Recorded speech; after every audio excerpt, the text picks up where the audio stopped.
Alors, c'est un peu une idée fixe, mais un de mes sujets de recherche actuellement, ce sont les transports en commun à l'époque du déconfinement, notamment dans les métros parisiens. Et la signalisation des métros qui est en échec, en fait. Et c'est un échec qui n'a pas été corrigé.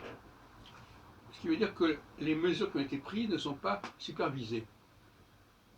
Je n'ai jamais vu d'inspecteur qui faisait un rapport sur l'efficacité de ces mesures, ou qui disait à une personne voilà, vous n'êtes pas assis au bon endroit.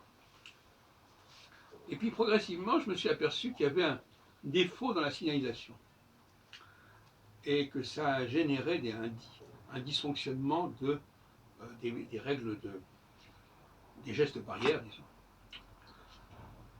C'est le problème des strapontins. Alors, ceux qui ont organisé le système ont choisi une formule qui est assez malheureuse,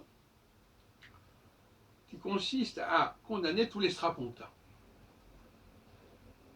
Donc vous avez deux strapontins, les deux sont marqués laisser ce siège libre. Alors que ces strapontins ont derrière eux des sièges, toujours collés sur une banquette, où il y a un siège qui est libre et un siège qui n'est pas libre. Donc il aurait fallu faire un strapontin libre derrière le siège qui n'était pas libre, et pas libre derrière le siège qui était libre.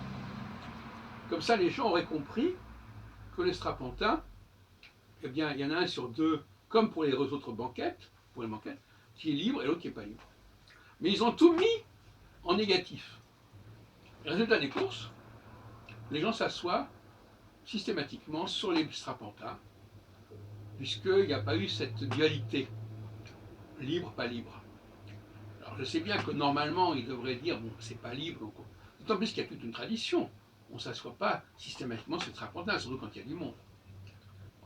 Donc c'est normal qu'on ait voulu sacrer. Mais il fallait faire soit on condamnait les strapontins complètement, et à ce moment-là, on mettait un système qui faisait qu'on ne pouvait pas les ouvrir, ça aurait été clair. Soit on décidait que, puisque dans la banquette qui était derrière le strapontin, il y avait un siège qui était occupable et l'autre qui n'était pas, eh bien on ajustait la signalisation des strapontins sur les sièges qui étaient derrière le strapontin.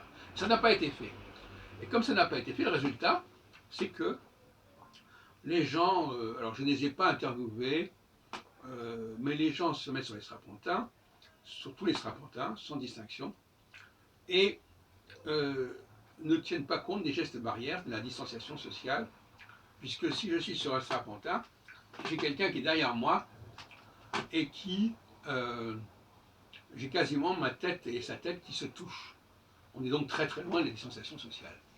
Alors j'aimerais bien qu'on fasse quelque chose dans ce sens et que l'on mette un strapontin libre sur deux. Et on ne le mette pas n'importe comment, on le mette au verso du strapontin qui n'est pas libre, de la banquette de la partie de la banquette qui n'est pas libre.